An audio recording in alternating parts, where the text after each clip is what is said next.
let's look at some word problems that kind of use these same concepts we've been looking at.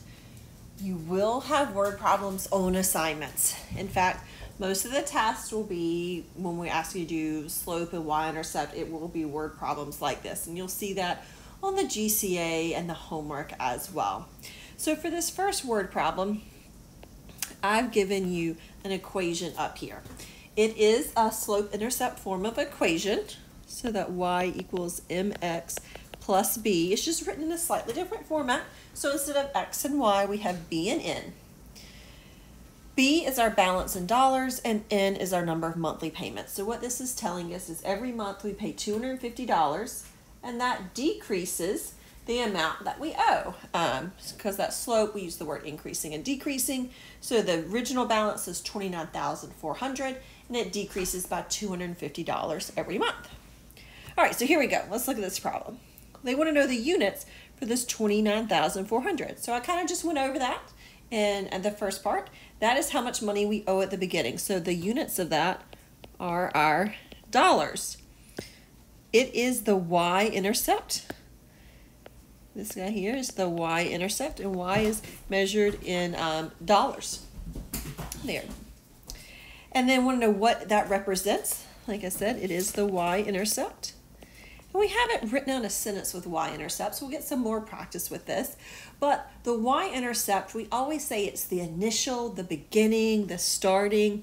And if we go back, we can see that here in those notes, it's the initial or beginning value.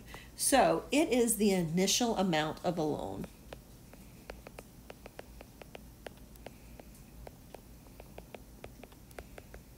The initial amount of the loan is $29,400. So 250 then is the slope. And so remember, slope has two units, the y units divided by the x units, because the y's go on top. So the y units are the dollars. We just said the y-intercept with dollars. And the other unit in this problem is months.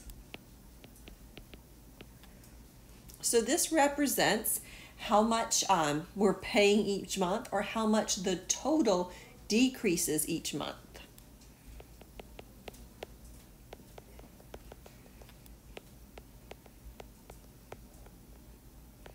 It's decreasing because it's negative.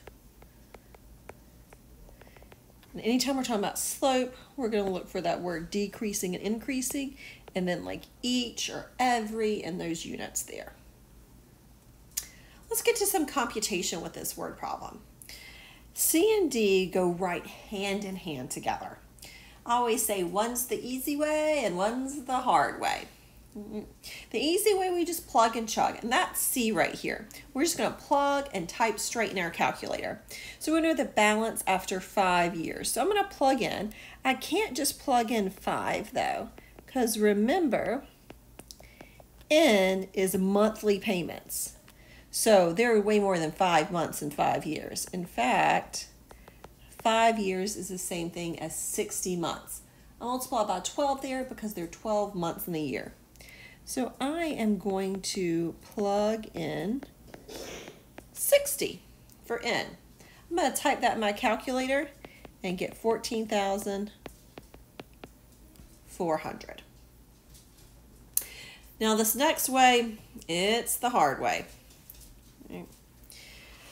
What makes it harder is we are going to have to do some algebra. You cannot guess and check on this. You actually have to solve algebraically. I know it doesn't say in the directions right there, but it will say it on quizzes or tests, or the homework is going to say you have to solve algebraically. So we can't just plug in numbers until we get a balance of 0. We actually have to show that we're going to solve for N. So a balance of 0, it takes to pay off the loan, means we have a balance of 0. Paying off a loan means we do not owe anything. So my balance is going to be 0. Now I need to solve for N. I don't care which one you move over.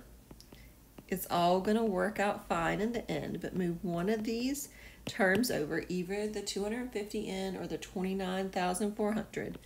It doesn't matter. That pen stopped working again. Hold on 1 second. I'm going to bring that back up.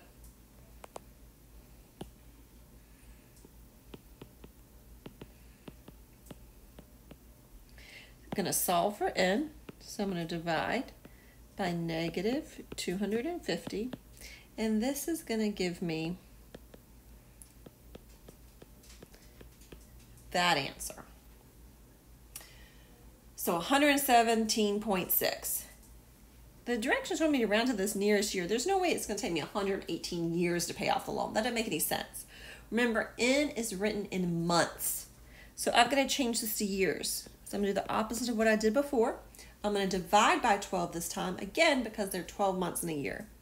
This gives me 9.8. My pen is not wanting to work today.